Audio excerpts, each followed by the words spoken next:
Hello guys, welcome to our orthodontics lectures. We have previously discussed many topics which are very important regarding growth and development of dentition, development of occlusion, mandible growth, postnatal growth, orthodontics classification, diagnosis, etc.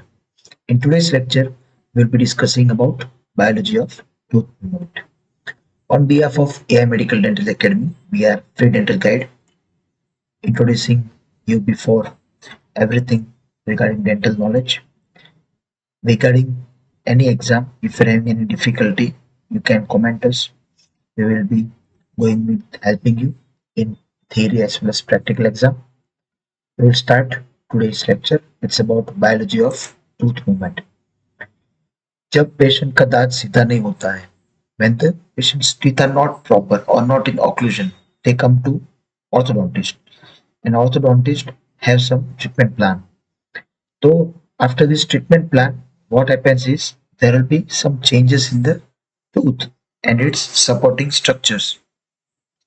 So this movement by tooth when forces are applied orthodontic will have some proper theories. We'll be discussing these theories. Okay. So in biology of tooth movement, we have to discuss the points regarding what happens when the orthodontic forces are applied. Okay. Now first the question will be asked is histology of tooth movement or tissue changes. Okay. So understand this point first. This is tooth. Okay. Now it has to be shifted from here to here. For example. So what happens is it has to be moved. Okay. Movement has to be there. So bond should be decreased from here and it should be positive from here. Okay. So this bond, as this resorbs, it moves in this side. Okay. So this will be pressure zone. This will be tension zone. जो खींचता है वो है tension zone, जो pressure होता है वो pressure zone. ठीक है. फिर ये लोगों ने क्या बताया है, अलग अलग जगह पर अलग अलग चेंजेस होंगे. ठीक है. तो पहले तो प्रेशर जोन आपने समझ लिया, टेंशन जोन में थोड़े चेंजेस अलग होंगे. फिर अंदर भी चेंज होगा, टूथ के अंदर, पल्प के अंदर क्या होगा, डेंटिन के अंदर, सीमेंटम, जिंजाइवा और टीएमजे. तो ये 3 पॉइंट आपको अभी याद रखने हैं मेन. ठीक है. अभी प्रेशर जोन के अंदर आपको क्या क्या समझाया है वो. ठीक है. तो ये लोग ऐसा बता रहे हैं कि लाइट फोर्सेस अगर देंगे तो फ्रंटल रिजॉर्प्शन होगा. ठीक है. और ज्यादा फोर्स देंगे तो हाइलिनाइजेशन और अंडरमाइनिंग रिजॉर्प्शन होगा. ठीक है. तो अभी हमको तो फ्रंटल रिजॉर्प्शन मतलब आगे की वो रिजॉर्प्शन होगा. हम यहाँ पे लाइट फोर्स देते हैं ना, तो यहाँ पे होगा. और ज्यादा फोर्स देते हैं, कुछ ज्यादा ही हो गया तो यहाँ पे हो सकता है और थोड़ा दिक्कत वाला हो जाएगा. ठीक है. तो ऐसे कांस्टेंट इंटरमिटेंट फोर्सेस भी दे सकते हैं, लेकिन हेवी फोर्स नहीं देना है. ठीक है. फिर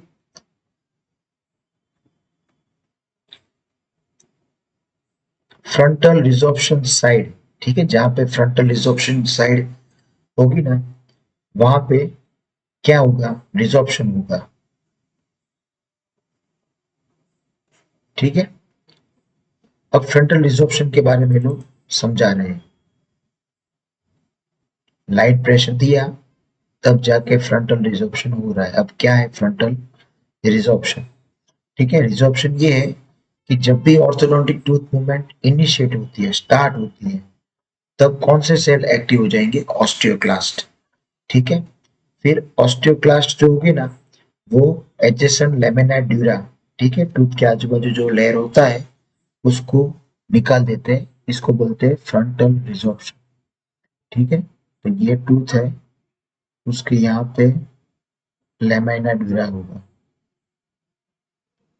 तो इसको रिजॉर्ब करना चालू कर देंगे, इसको बोलते हैं फ्रंटल रिजॉर्प्शन। ठीक है, तो ये इस साइड से यहाँ बोन की ओर रिजॉर्प्शन होता है। ठीक है, फ्रॉम टूथ या पीडीएल, ठीक है, पीडीएल साइड जो होगी ना एलिक बोन, वहां से ये स्टार्ट होगा। ठीक है, और फ्रंटल रिजॉर्प्शन कब होता है? तो 2 दिन में। तो अभी यहाँ पे समझिए थोड़ा क्या है, थोड़ा रटने की भी बात नहीं और थोड़ा मतलब दिमाग लगाने की भी बात नहीं। टूथ को लाइट प्रेशर दिया,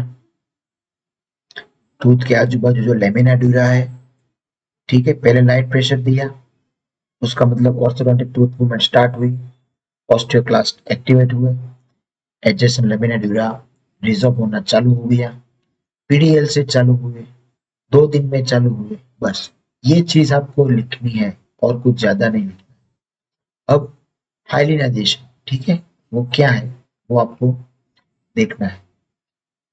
अभी कभी कभार ये लोग ऐसे बता रहे हैं कि जो ब्लड वेसल की कैपिलरी होती है उसका प्रेशर, ठीक है, कितना होता है 22-26 ग्राम, उससे ज्यादा होगा फोर्स तो ब्लड वेसल्स दिक्कत वाली हो जाएगी। ठीक है, दिक्कत हो जाएगा तो न्यूट्रिशन नहीं मिलेगा टिश्यू को, वहां पे रिजॉर्प्शन हो जाएगा, इश्चेमिया हो जाएगा, इन्फेक्शन हो जाएगा, ऐसे सब प्रॉब्लम्स रहते हैं।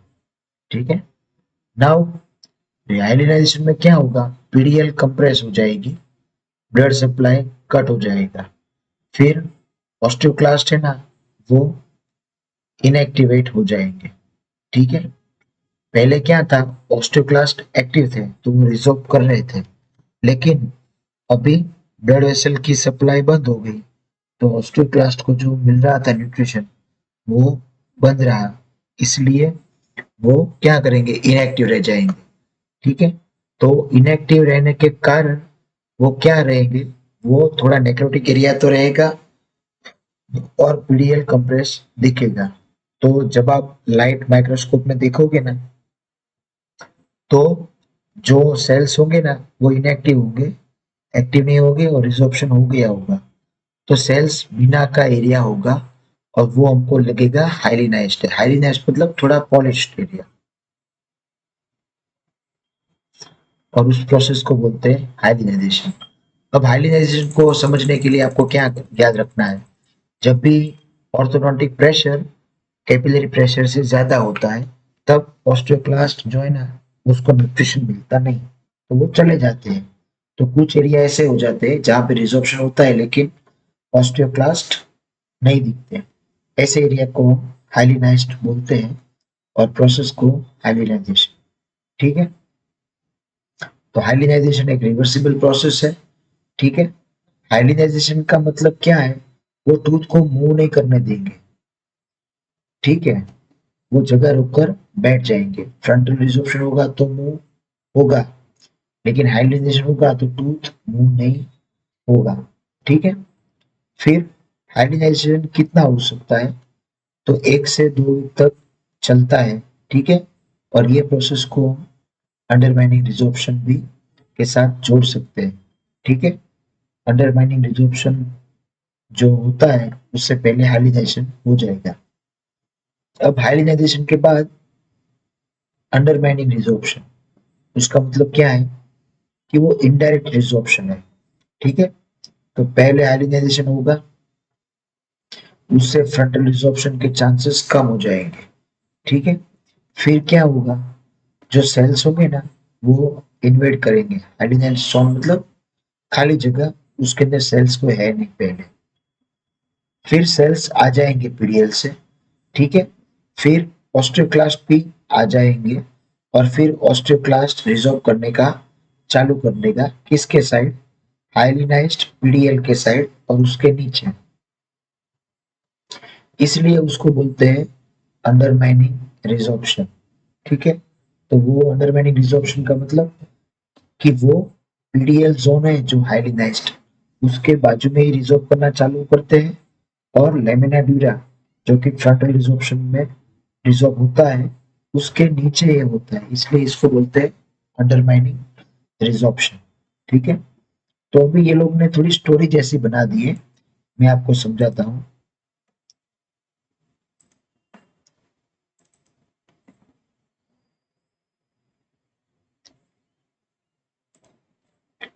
तो ये लोगों ने बताया कि टूथ मूवमेंट,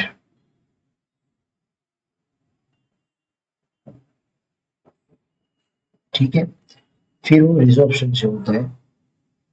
ये आप समझिए, पहला तो रिजॉर्प्शन होना चाहिए, फिर दूसरी साइड डिपॉजिट होगा, तब जाके टूथ मूवमेंट होगा। तो ये का आया फ्रंटल, ठीक है, फिर आया हाइलिनाइज्ड जोन और आया अंडरमाइनिंग।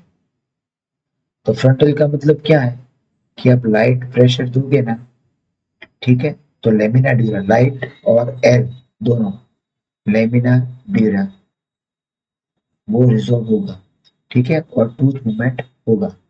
ये तो इजी हो गया, 1 या 2 दिन के बाद होता है, ठीक। फिर हाइलिनाइज्ड, वो क्यों होता है? आपने ज्यादा फोर्स दिया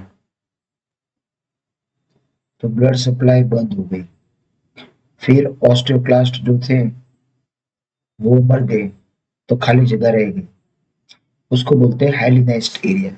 अंडरमाइनिंग, थोड़े दिनों के बाद सेल्स यहाँ पे चले जाएंगे और रिजॉर्व करने का चालू कर देंगे, लेकिन वो अंडर द लेमिना ड्यूरा,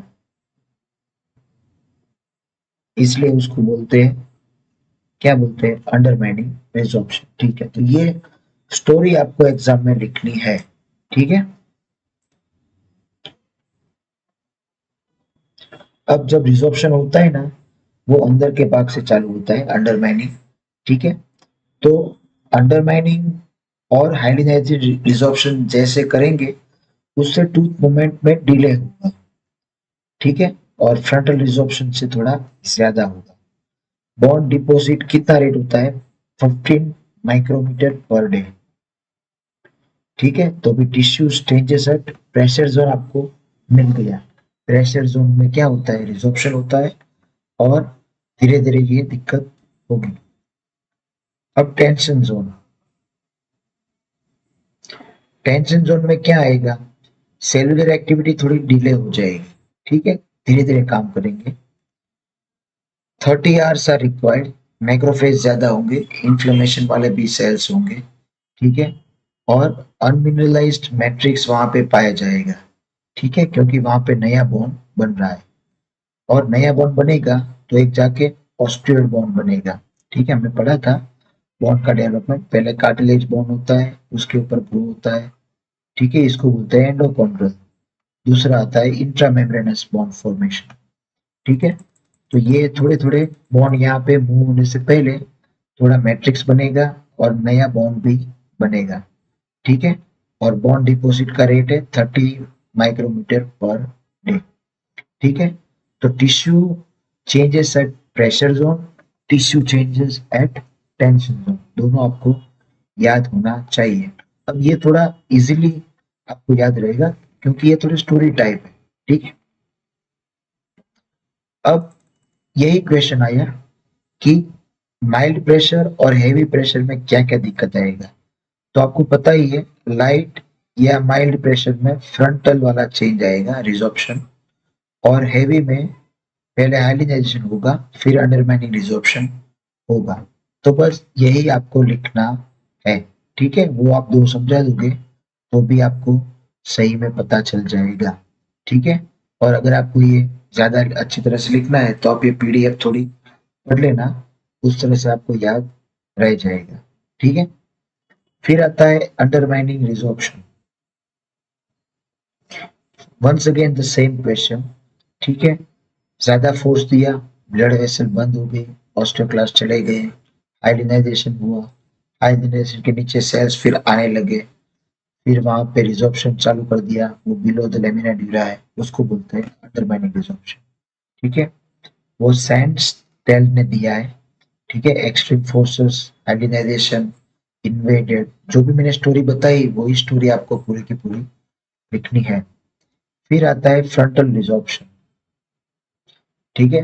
तो फ्रंटल रिजॉर्प्शन में भी यही बात है, क्या है कि वो लाइट फोर्सेस आएंगे, लेमिना ड्यूरा को अफेक्ट करेंगे, ठीक है, उसमें थोड़ी स्पीड ज्यादा है, 1 या 2 दिन में होगा, ऐसे आपको समझा देना है।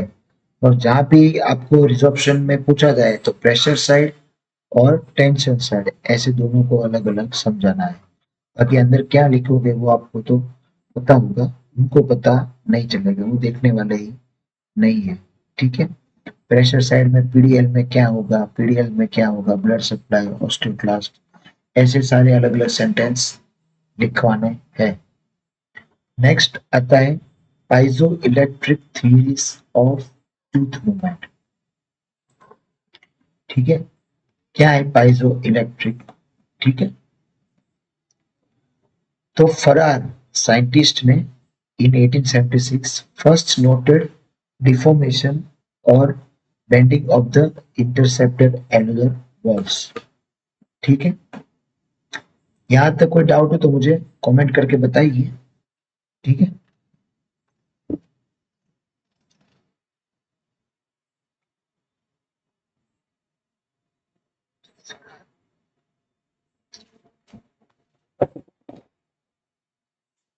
अभी फरार ने दिया है कौन सा वाला, पाइजो इलेक्ट्रिक मेथड।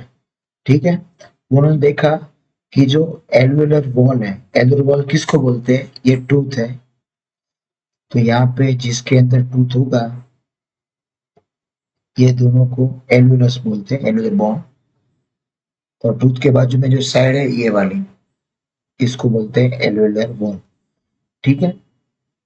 तो एल्वुलर वॉल आपको भी पता चलना चाहिए। और जो इंटरसेप्टर एल्वुलर बोन है, एल्वुलर वॉल्स, उसमें थोड़ा डिफॉर्मेशन भी आया और बेंडिंग भी आया। क्यों?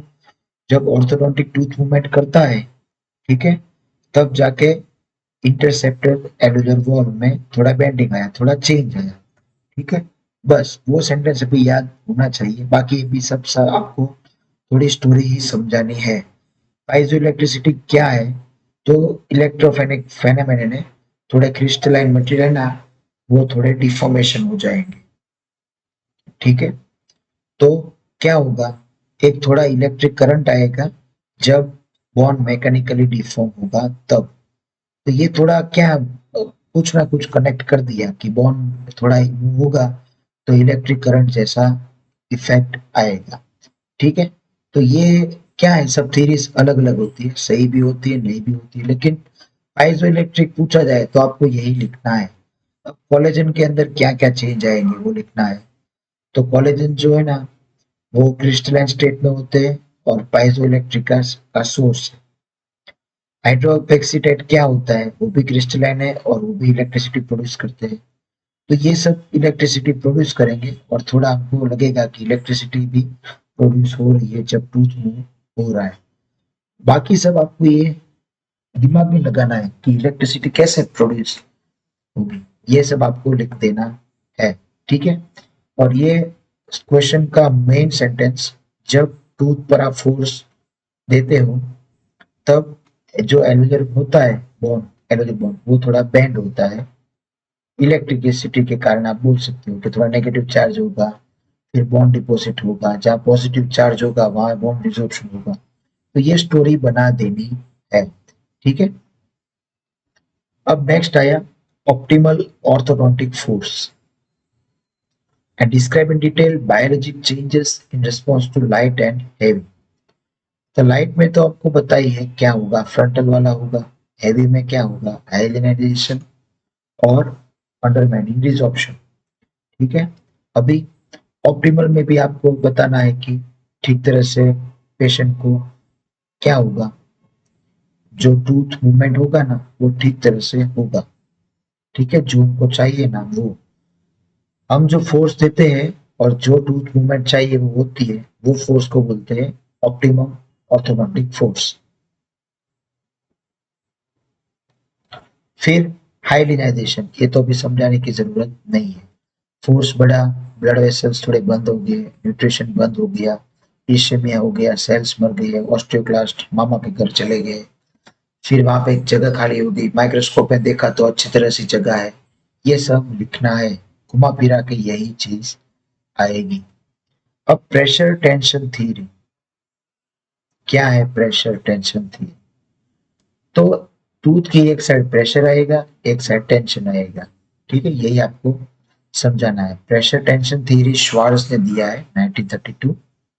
फिर अलग अलग साइंटिस्ट ने भी अलग अलग फेनोमेनन दिए होंगे।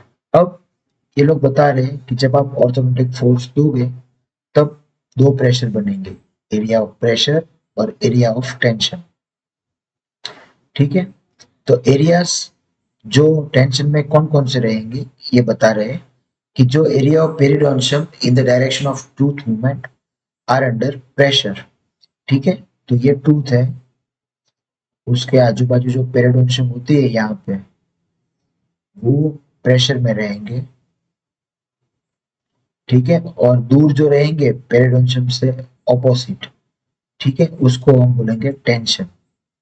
ठीक है, तो ऐसा पेरिडोनशियम का एरिया जो टूथ मूवमेंट की साइड में हो रहा है, ठीक है, आपको इस साइड मूव करना है, तो ये जो प्रेशर होगा ना, ये पेरिडोनशियम एरिया, वो होगा प्रेशर, और ये होगा ना, वो होगा टेंशन। ठीक है, इस साइड मूव करना है, वो पेरिडोनशियम वाले एरिया को बोलेंगे एरिया ऑफ प्रेशर। ठीक है, अब हमेशा एरिया ऑफ प्रेशर जो होगा वो रिजॉर्प्शन करेगा, टेंशन में डिपॉजिट होगा। ठीक है, next question, what are the types of orthodontic tooth movements? Short note भी आ सकता है, फुल क्वेश्चन भी आ सकता है। कौन कौन से मूवमेंट होता है? तो एक तो है टिपिंग। ठीक है, टिपिंग क्या है कि ये टूथ है, हमने खाली क्राउन पर फोर्स दिया, ठीक है, तो वो थोड़ा नीचे से ऐसे मूव होगा। ठीक है, यहाँ उसका बेस तो सेम रहेगा, तो movement of crown in the direction of force and root in the opposite direction. ठीक है, तो ये बता रहे हैं कि क्राउन ऐसे मूव हुआ और रूट ऐसे मूव हुआ, इसको बोलते हैं टिपिंग। ठीक है, ये सिंपलेस्ट टूथ मूवमेंट है। दो टाइप की है, कंट्रोल्ड और अनकंट्रोल्ड। कंट्रोल में क्या होगा, हम उसको कंट्रोल कर सकते हैं। ठीक है, और सेंटर ऑफ रोटेशन होगा ना, वो यहाँ पे होगा। सेंटर ऑफ रोटेशन मतलब यहाँ से उसको टूथ मूव होगा, ये इस साइड आएगा और ये इस साइड जाएगा। ठीक है, तो ये सेंटर ऑफ रोटेशन है। अब आता है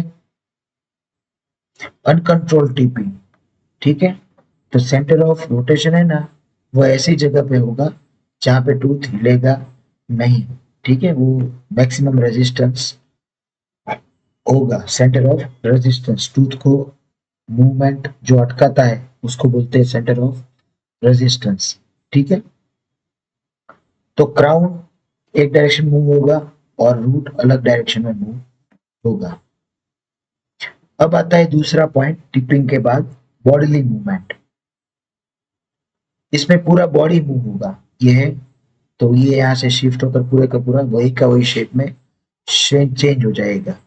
ठीक है, तो अगर आपने centre of resistance of tooth में फोर्स दिया, ठीक है, तो सारे के सारे टूथ के जो पॉइंट्स है, सरफेस है, वो एक ही distance, equal distance, same direction में ट्रेवल करेंगे। ठीक है, इसको हम ट्रांसलेशन भी बोल सकते हैं। ट्रांसलेशन का मतलब यहाँ जो टीथ है वो थोड़ा आगे आकर सेम पोजीशन में खड़ा रह गया। टिपिंग में क्या था, ये ऐसा था, तो ये रोटेट हो गया। ठीक है, क्राउन अलग हो गया डायरेक्शन मूव, और रूट अलग डायरेक्शन में मूव हो गया, तो टिपिंग बॉडी मन पाने आगे। फिर आता है इंट्रूजन, तो टूथ को सॉकेट के अंदर प्लेस करना। ठीक है, लॉन्ग एक्सिस के अंदर एपिकल रीजन मूव होना। एक्सट्रूजन मतलब बाहर लाना, रोटेशन मतलब टूथ को रोटेट करना। ठीक है, तो ये जो फोर्सेस होंगे अलग अलग आएंगे। तो इन शॉर्ट आप ये डायग्राम ड्रॉ करके भी समझा सकते हो, अगर 7 मार्क्स में आता है ना, तो आपको तो हर बार क्या है, टूथ एक ड्रॉ कर देना है ऐसा, फिर इसको क्राउन ऐसे मूव होगा और रूट ऐसे मूव होगा, तो आपको बोलना है कि ये टिपिंग है, फिर बॉडी मूवमेंट है, ऐसे सब आपको समझा देना है। फिर आता है टॉर्क्यूइंग। टॉर्क्यूइंग क्या है कि टिपिंग की तरह उल्टा होता है। ठीक है, ये टूथ है, उसको हमको लिंगुअल मूवमेंट करवानी है रूट की। ठीक है, तो ये सारे जो पॉइंट्स है वो आपको याद रखना है, एग्जाम में ऐसा क्वेश्चन आ जाए तो अच्छी बात है।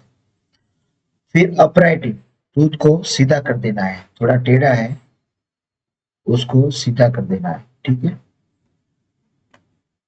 अब कौन कौन सी थियरीज है जो ऑर्थोडोंटिक टूथ मूवमेंट को समझाता है? तो पहले तो हमने पढ़ी, ठीक है, ऑर्थोडोंटिक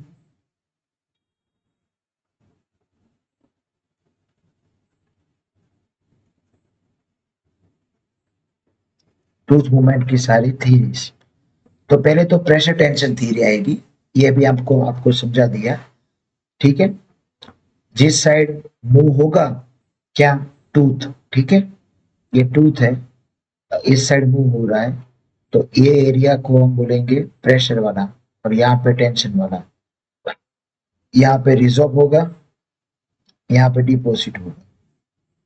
तो ठीक है, फिर पाइजो इलेक्ट्रिसिटी भी समझा दिया कि बॉन्ड मूवमेंट होता है तब इलेक्ट्रॉन्स मूव होते हैं, चार्ज जैसा लग रहा है, वो सब आपको समझाना है। अब आई फ्लूइड डायनेमिक थ्योरी। ठीक है, फ्लूइड डायनेमिक थ्योरी क्या है? तो वो ब्लड फ्लो के साथ लेना देना है, और बेन ने दिया है, बेन। ठीक है, it is given by Ben. As per this theory, tooth movement occurs due to alteration in fluid dynamics inside the PDA। तो आपको पता ही है टूथ के आजू बाजू पीडीएल होता है। अब पीडीएल के अंदर फ्लूइड मूवमेंट होगा ना, इसके हिसाब से टूथ मूव हो रहा है। ये है फ्लूइड डायनेमिक थ्योरी। ठीक है, फिर आगे आपको सब समझा देना है कि फ्लूइड थोड़ा मूव होगा तो टूथ थोड़ा मूव होगा, ऐसे आपको समझा देना है। ठीक है,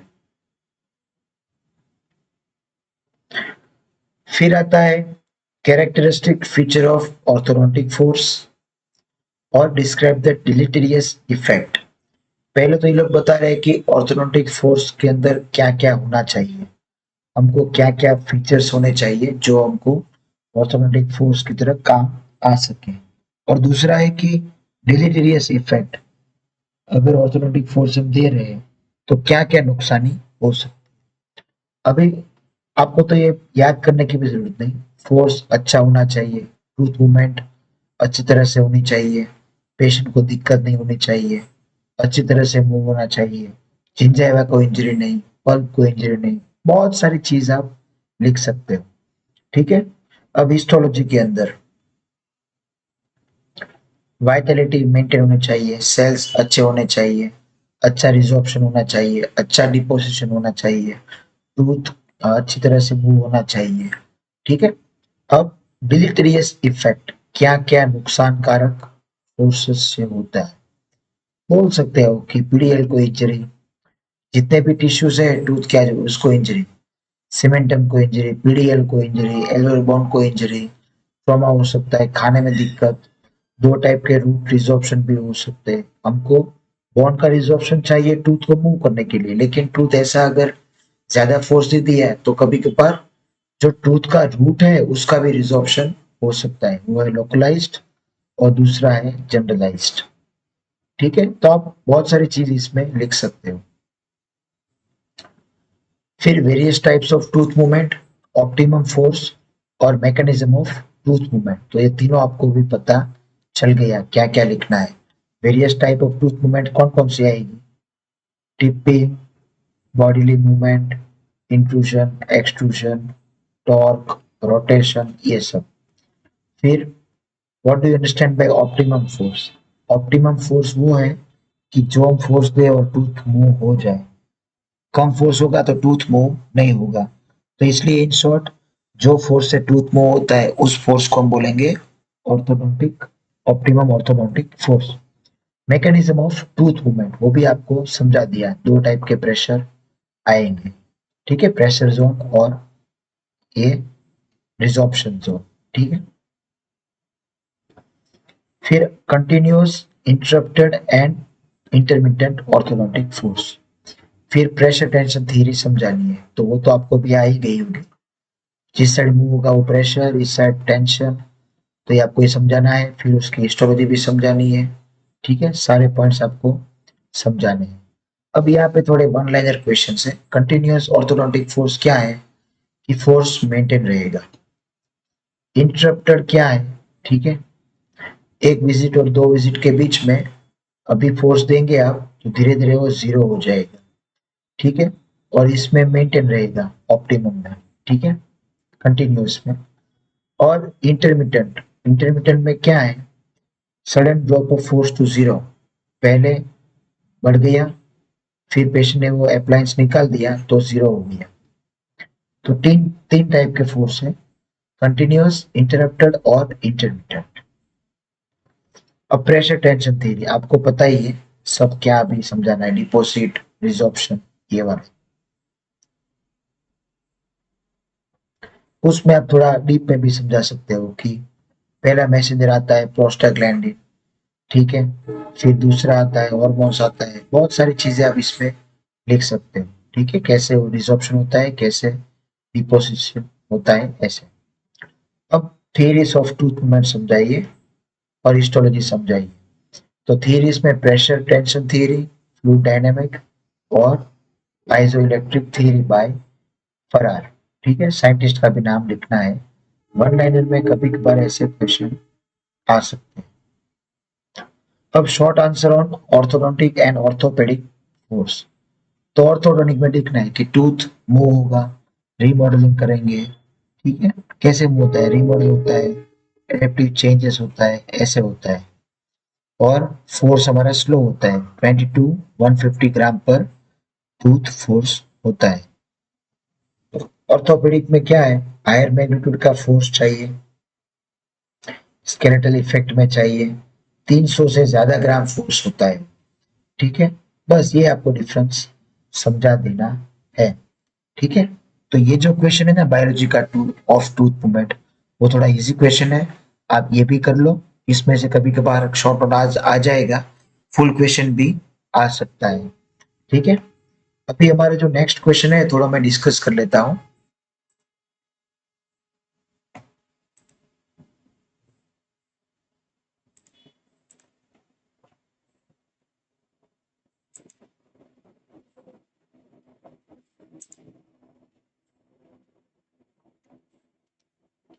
थोड़ा डायग्नोसिस थोड़ा समझा देता हूँ आपको, टाइम है 10-15 मिनट इसलिए।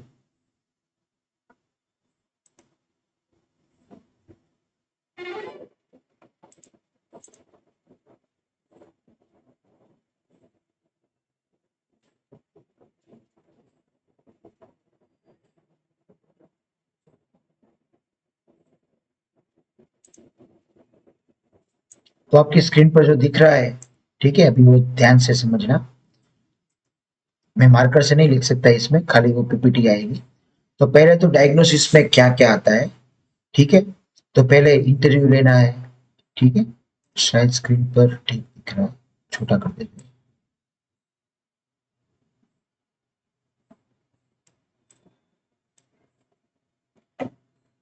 ठीक है, तो ऐसे आपको डायग्नोसिस और करना है। ठीक है, पहले इंटरव्यू लेना है, फिर क्लिनिकल एग्जाम लेना है, फिर एनालिसिस करना है, फिर डेटा बनाना है, फिर उसका क्लासिफिकेशन करना है, प्रॉब्लम करना है, और फिर आपको कोई भी अगर ट्रीटमेंट करनी है ऑर्थो से पहले वो कर लेनी है, फिर जाके ट्रीटमेंट प्लान एक्टिवेट करना है। तो आप देख सकते हो स्क्रीन पर क्लिनिकल एग्जामिनेशन, फिर टेंटेटिव डायग्नोसिस, ठीक है, और फिर आता है laboratory test and radiograph, diagnosis और ट्रीटमेंट प्लान। ये सीक्वेंस में आपको थोड़ा ट्रीटमेंट करना पड़ेगा। अब ये जैक्सन के ट्राइड है, फंक्शनल एफिशिएंसी, ठीक है, स्ट्रक्चरल और एस्थेटिक, FES। हमने आपको समझाया था जैक्सन का ट्राइड कभी कभार आ सकता है वन लाइनर में भी। वैसे तो मोस्ट इंपॉर्टेंट क्वेश्चन ही है, वन लाइनर में तो आने वाला ही है। तो फंक्शनल, एस्थेटिक और स्ट्रक्चरल, ठीक है, तीन चीज आएगी उसमें। अब डायग्नोस्टिक एड्स में बहुत सारी चीजें हैं, ठीक है, केस हिस्ट्री है, क्लिनिकल एग्जामिनेशन है, फंक्शन एनालिसिस, रेडियोग्राफ लेने हैं, स्टडी कास्ट है, रेडियोग्राफिक एग्जामिनेशन भी है, फोटोग्राफिक एनालिसिस है। क्लासिफिकेशन ऑफ डायग्नोस्टिक एड्स, ठीक है। डायग्नोस्टिक एड्स अलग अलग है, सप्लीमेंटल भी है और एसेंशियल भी। अब एसेंशियल के अंदर क्या क्या आएगा, तो केस हिस्ट्री आएगी, क्लिनिकल एग्जामिनेशन आएगा, स्टडी के कास्ट, पेशेंट का कोई आप इंप्रेशन लोगे, कास्ट बनाओगे, वो स्टडी करेंगे, वो भी एक इम्पोर्टेंट एड है। फिर as usual radiographs are necessary, फिर फेशियल फोटोग्राफ्स, ठीक है। फिर आता है, ये थे एसेंशियल, ये तो चाहिए ही चाहिए हमको, ठीक है। ये अगर नहीं होगा तो हमको अच्छी तरह से डायग्नोसिस करने में दिक्कत रहेगी, ठीक है। अब आता है सप्लीमेंटल, ये होगा तो भी चलेगा, नहीं होगा तो भी चलेगा, लेकिन कभी कभार एसेंशियल से हमको क्लियरली पता नहीं चलता कि अब आगे कैसे बढ़े, तब जाके सप्लीमेंटल की जरूरत पड़ती है। तो ये जो भी दिख रहे हो स्क्रीन पर वो सब सप्लीमेंटल है। Special x-ray, electromyographic examination, and wrist x-ray, basal metabolic rate and endocrine, full mouth radiographs, shift cone technique, computerized tomography, CBCT, magnetic resonance imaging। अब केस हिस्ट्री के बाद आपको सब लिखना है, नेम, एज, ऑक्यूपेशन सब, चीफ कंप्लेंट भी लिखनी है, मेडिकल हिस्ट्री भी लिखना है, प्रीनेटल भी लिखना है, ठीक है। पोस्ट नेटल भी लिखना है कि आपने फीडिंग के टाइम क्या था क्या नहीं, उसकी मम्मी बता सकती है, इम्यूनाइजेशन बताना है, इंजरीज भी बता सकते हो, और हैबिट्स, ठीक है। तो हैबिट्स का जो क्वेश्चन था ना वो भी थोड़ा डिस्कस कर लेंगे अभी, ठीक है। हैबिट कौन कौन सी है, थंब सकिंग, टंग थ्रस्टिंग, ठीक है, दो आपको समझाएंगे, बाकी सब आप हैबिट्स अपने हिसाब से लिख सकते हो। थंब सकिंग के इमेजेस देखिए, यहाँ पे टूथ थोड़े प्रोक्लाइन हो जाएंगे, ठीक है, नैरो मैक्सिला हो जाएगा ऐसे। नाउ व्हाई इन्फेंट्स सक there thumb after 3 to 5 years, क्यों वो थंब सकिंग करते हैं, तो ब्रेस्ट फीडिंग कम होती है, उसको कोई कॉपी करते हैं, उसको भूख लगी होती है, उसको अच्छा लगता है, बहुत सारे रीजन है, ठीक है।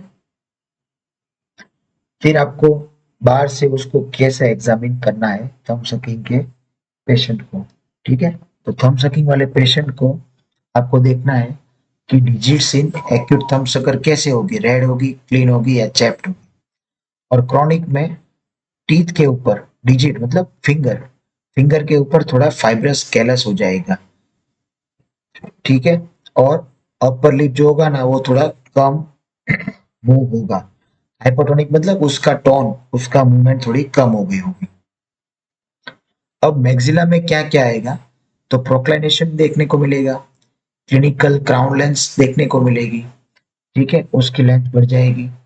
Counter clockwise rotation of occlusal plane, occlusal plane जो होना चाहिए स्ट्रेट वो थोड़ा क्लॉकवाइज रोटेट हो जाएगा, और ट्रॉमा हो जाएगा मैक्सिलरी सेंट्रल इंसाइजर्स को। अब डिक्रीज्ड, डिक्रीज्ड क्या क्या होगा, पैलेट की जो आर्च विड्थ है वो डिक्रीज हो जाएगी, और पैलेटल प्लेन का एंगल मतलब नैरो हो जाएगा, ऊपर से वी शेप्ड हो जाएगा। मैंडिबल में क्या क्या डिफेक्ट आएगा, तो ऊपर वाले दांत आगे आएंगे, नीचे वाले दांत अंदर जाएंगे, ठीक है।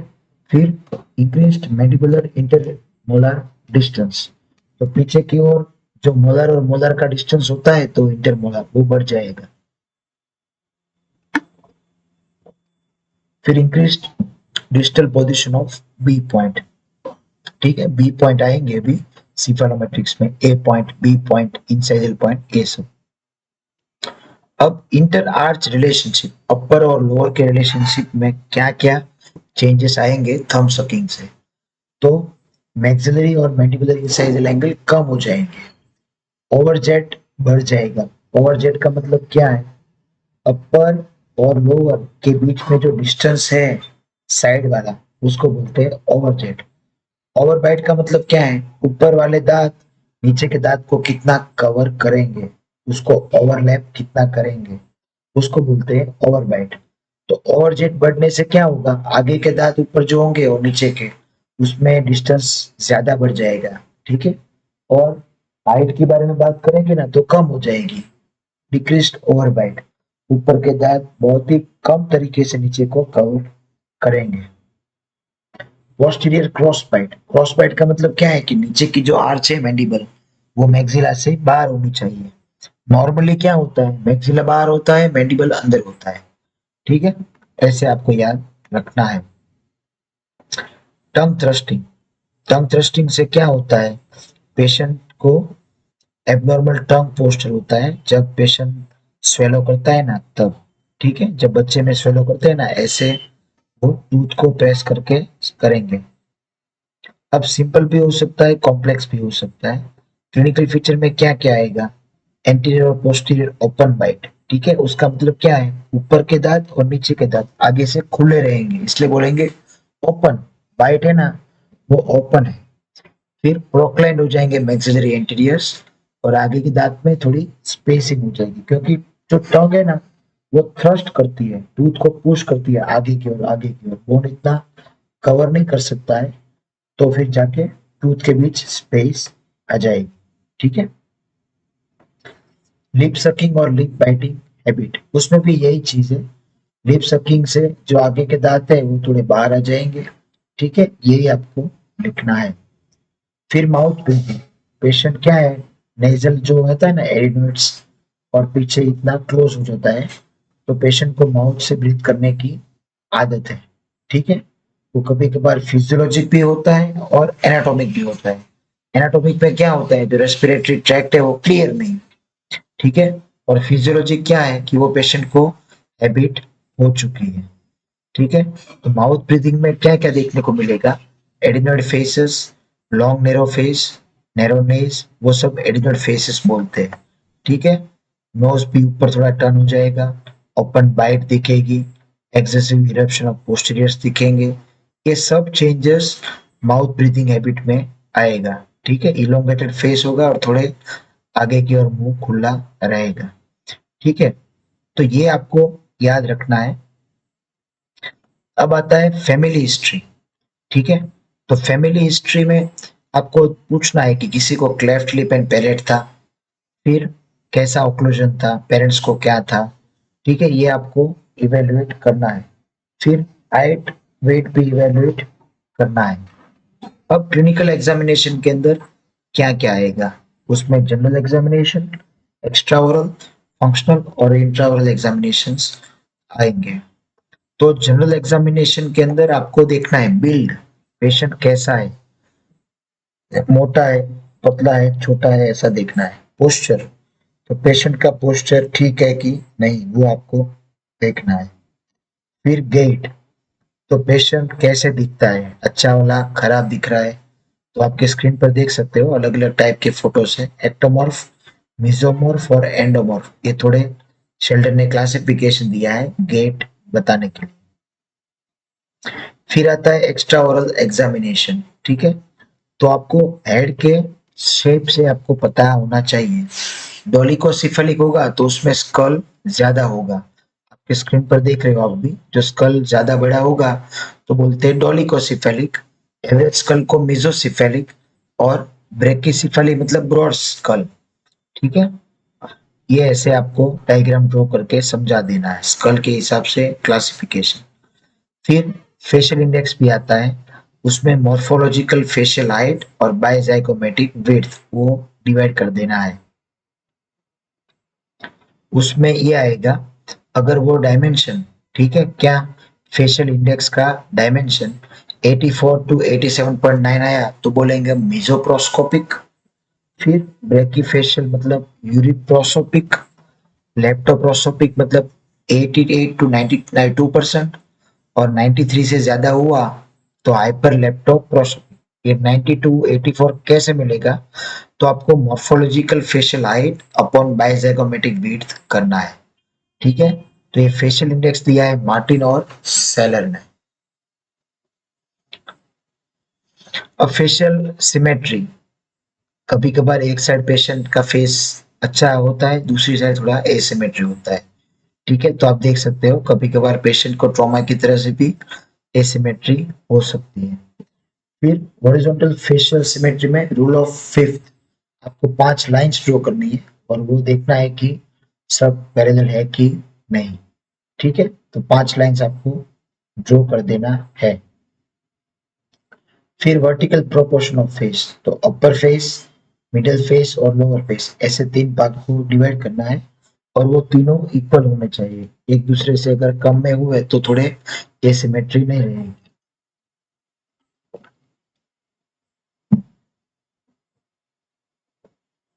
फिर आता है इंटरलेबियल गैप, दो लिप्स के बीच में गैप रह जाना। ठीक है। फिर प्रोफाइल एनालिसिस, तो आप देख सकते हो प्रोफाइल कैसे होनी चाहिए। यहाँ पे इनकरेक्ट थी, यहाँ पे करेक्ट है, स्ट्रेट है। ठीक है, फेस अगर सीधा रहता है ना तो। ठीक है। फिर जाके मेजर करना है आपको कि वो क्लास 1 है, क्लास 2 है, क्लास 3 है। ठीक है, तो ये जो पॉइंट है ना, वो नेजन है, पोगोनियन है, ऐसे सब पॉइंट्स आपको याद रखने पड़ेंगे। तो स्ट्रेट प्रोफाइल मतलब एक स्ट्रेट लाइन रहेगी अपर से नीचे तक। कॉन्वेक्स मतलब थोड़ा आगे रहेगा और कॉनकेव मतलब नीचे वाला जो है वो थोड़ा बाहर रहेगा।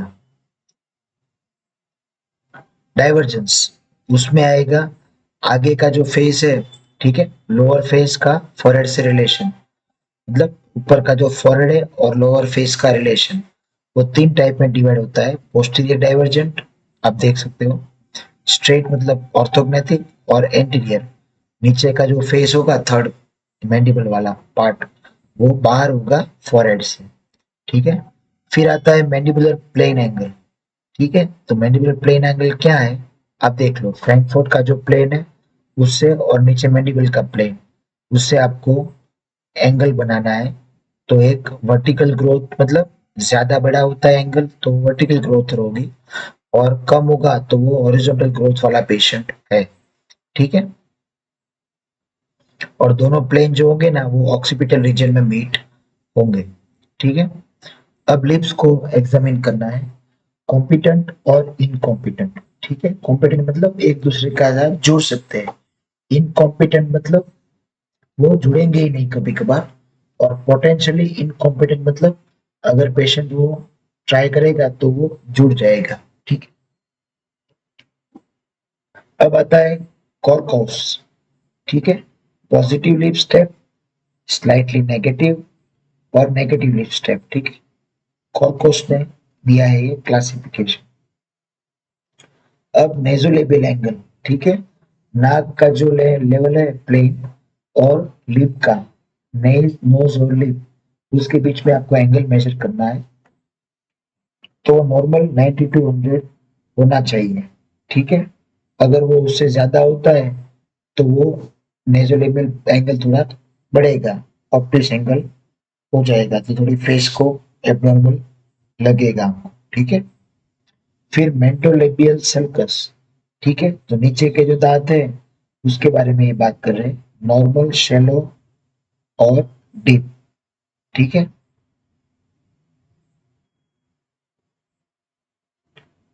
फिर कभी कभार नीचे जो चेन होता है ना वहां पे मेंटालिस मसल होता है, तो मेंटालिस मसल की इतनी एक्टिविटी ज्यादा हो जाएगी तो वो पकरिंग इफेक्ट करेगा चेन रीजन में।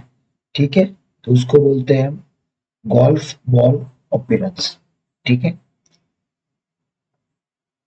फिर नोज को आपको चेक करना है, नोज स्ट्रेट भी उसमें होंगे, कॉन्वेक्स भी होंगे और क्रूप्ड भी होंगे। फिर चिन, ठीक है, चिन के अंदर क्या होगा, एडिक्वेट चिन, ठीक तरह से, एक्सेसिव मतलब ज्यादा है और रिसेसिव मतलब कम है। ठीक है। अब आता है फंक्शनल एग्जामिनेशन, उसमें आपको सारे वोवेल्स बोलवाना है, कंसोनेंट बोलवाना है, फोनेटिक्स का यूज करना है। ठीक है, तो आप देखो एस और जेड बोलेंगे ना, और पेशेंट को दो दांत के बीच में सीटी बच जाती है तो बोलेंगे कि थोड़ा स्पेसिंग है।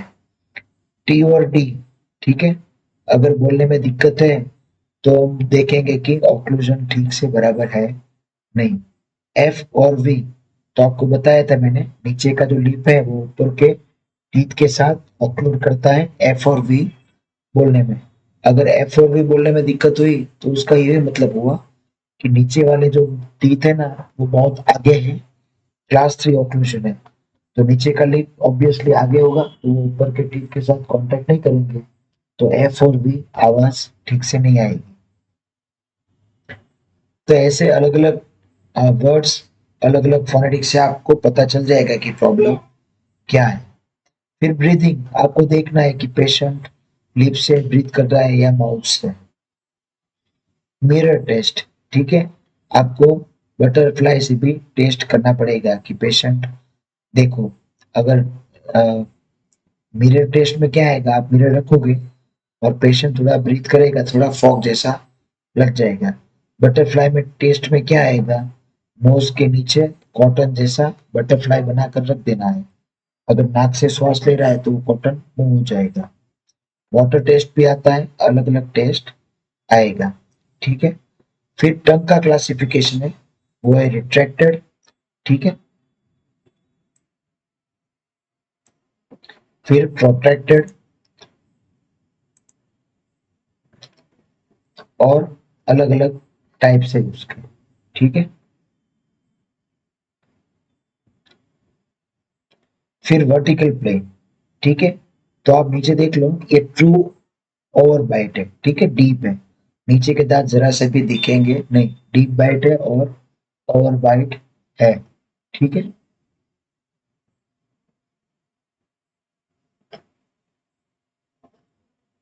तो ये जो अभी हमने करवाया ना, वो आपको ऑर्थोडोंटिक डायग्नोसिस का अगर क्वेश्चन आया तो आपको लिखना है कि कैसे कैसे प्रोफाइल होगी, कैसे कॉन्वेक्स होगा, अलग अलग टाइप का डायग्राम ड्रॉ करके आपको समझा देना है, ठीक है।